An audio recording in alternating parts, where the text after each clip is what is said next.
An artificial line has been drawn, separating brothers from brothers, sisters from sisters. So it is not my place to pass judgment. It is, that's not my intent at all. But I would definitely like to share my point of view in this whole matter, because this is a very, very important discussion. And as I was listening to the discussions from both the sides, I realized how many times Swami has organized and reorganized his institutions. But at every point of time, it was all about a proper distribution of responsibilities, a proper construct of checks and balances.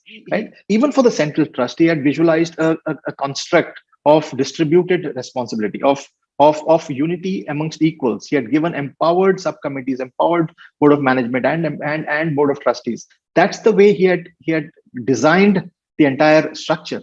And of course, the whole organizational structure that he had created is also about those three pillars of Indian organization, international organization, and the central trust, with the checks and balances.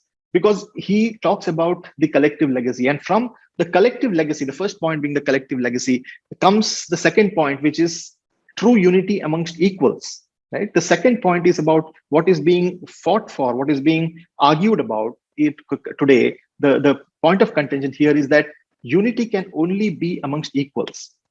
If one body takes the higher power of holding the appointment and removal of other officers, then that body becomes subservient to the larger to the other body. And when there is subservience, there is no unity. It is no longer unity. It is just subservience, right? And what is needed for true reflection, what is needed for true checks and balances is being on equal footing, right? And then we can talk about unity. This point can never be overemphasized. In the name of unity, if independence of functioning is lost, then that unity is only for namesake, right? In the name of unity, we would have lost a very important system of checks and balances. Something that Swami, as I said, has always insisted upon.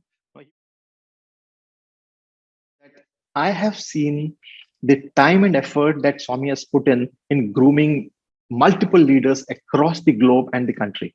Swami's entire life has been about grooming, right? And to think that only a few people are capable of being leaders in this organization, I think is demeaning the effort that Swami has put in grooming leadership in this institution.